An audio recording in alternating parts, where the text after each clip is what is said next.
Je vous le disais en titre, la communauté chinoise a célébré aujourd'hui la fête du Tsung, une tradition qui remonte à plus de 2000 ans et qui commémore la disparition du poète Qu Yuan. Depuis 2 ans, le Sinitong, à l'origine de cette fête en Polynésie, invite la population à une dégustation gratuite de Tsung, une spécialité chinoise à base de riz gluant, un régal.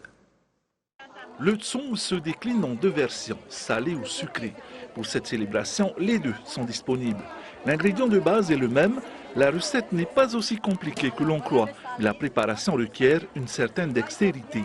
Alors c'est du riz gluant qu'on a trempé pendant une journée et une nuit dans de l'eau bouillie avec des feuilles de goyavier. Alors on rabat les feuilles. Ensuite, il ne faut pas que le riz sorte. Alors donc on doit fermer aussi les côtés. Le tsung salé a un petit quelque chose en plus. Il est fourré au porc et aux haricots blancs, certes, mais sa préparation demande également une attention particulière. Alors pour les tsung sucrés, on n'a pas besoin de serrer, alors que le tsung salé, il faut bien serrer. Parce qu'à la cuisson, si tu n'as pas bien attaché, le riz se détache. Au final, vous obtenez ces 2 produits différents, mais vraiment délicieux. Je ne sais pas ce que c'est, mais ça vaut le coup de continuer et de persévérer dans cette nourriture. Et ce n'est pas un hasard si la communauté chinoise les propose aujourd'hui en dégustation. Ces spécialités sont le symbole d'un pan de l'histoire de l'Empire du Milieu. C'est tiré en fait du poète Zhou Juan, qui était un peu à l'initiateur de ça.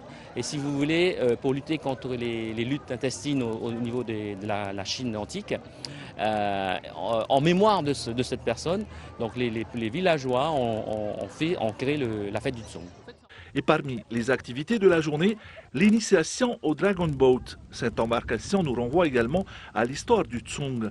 En Chine, la célébration de cette fête est aussi synonyme de compétition de Dragon Boat. Et comme vous le savez, il y a 300 rameurs, 7 clubs qui pratiquent cette activité depuis 2012, où nous avons obtenu bien sûr un titre de champion d'Europe et un de champion d'Asie, donc on a de très bons rameurs.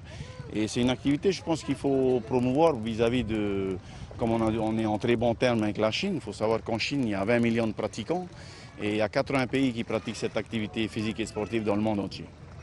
Il y a aussi d'autres activités comme le tai chi, la calligraphie ou encore l'atelier cuisine, une journée animée par le groupe de ukulélé composé de mamies chinoises.